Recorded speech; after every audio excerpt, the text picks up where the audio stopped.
the 2016 presidential election campaign, and the nomination hearings for some of President-elect Trump's top foreign policy officials have brought home to all of us once again something that we basically all know. The Middle East will remain at the center of American foreign policy. At this point, it's too early to tell what exactly the Trump foreign policy towards the Middle East or in general is. But nonetheless, here at the Institute, we think it may be helpful to draw up an inventory of what our interests are, what our assets are, and what the challenges are in the region. Let me start first with our enduring interests. First, it's supporting our friends and allies in the region: Israel, NATO ally Turkey, Egypt, Jordan, the Gulf states, Iraq, Afghanistan, and on. Secondly, it is combating terrorism. That is a danger to us, to Europe, to the entire world, as well as to our friends in the region. Third, to ensure the flow of hydrocarbons. Even with virtual American energy independence today, that is still absolutely critical to the world economy and thus to the well-being of us at home in America. Finally, it's stopping the spread of weapons of mass destruction. At best, what we have now with Iran is a temporary solution. We have faced threats of this sort from Libya, from Syria, from Iraq, and of course from Iran. And this threat will not go away, and it's a deadly one for us and everybody in the world if we don't get control of it. But what are our assets to deal with and advance these interests? First of all, we are unquestionably the most powerful military player in the region. With our allies and friends, we dominate the air over and the seas around the Middle East. There is no near-peer competitor anywhere in that region. With our allies and friends, this means that we can do economy of force missions. We don't have to send hundreds of thousands of troops. We can work through allies, and we can work through surrogates with some American military commitment in order to maintain the peace in the region, as we've done for decades before the last 10, 12 years. Finally, what are our challenges? There's several in nature. One is the dysfunctional situation, the environment of the Arab states, most of them, Afghanistan and Pakistan.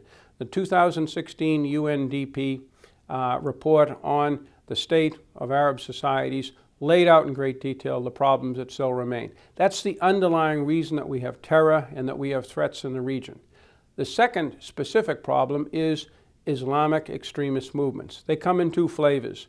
The Shia Islamic movement, which is associated with Iran, which is more of a traditional great regional power threat to the other states in the region. And secondly, Sunni Islamic movements such as Al-Qaeda, such as the Taliban, and most importantly, such as ISIS. These movements threaten the entire governmental structure and state structure of the region, and until they're destroyed, the whole region stays in peril. So, given our assets, given our interests, and given the challenges to those interests, what should be the way forward? Again, the Trump administration will have to decide specific priorities and tactics. But here are some of the basic principles that, at least I believe, should be followed. First, the number one challenge, the number one threat, is dealing with Iran. That's what we hear throughout the region, and that is what can be the greatest existential change to the situation, as we've seen tragically in Syria. Second, nonetheless, ISIS remains a bitterly dangerous foe, and we must do everything possible, including a much more powerful American military activities, to finish off ISIS as soon as possible.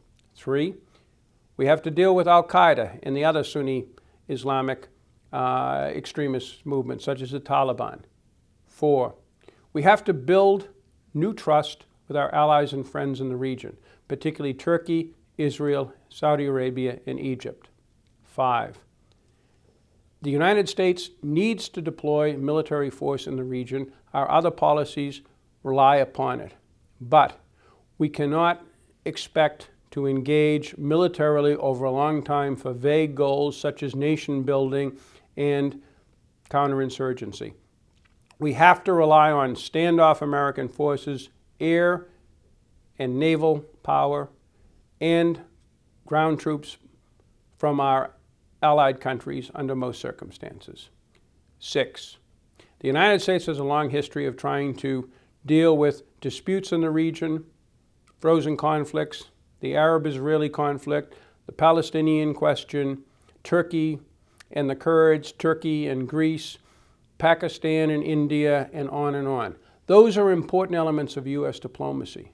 But right now, they're not the most important. The most important is dealing with these twin threats of ISIS and Iran.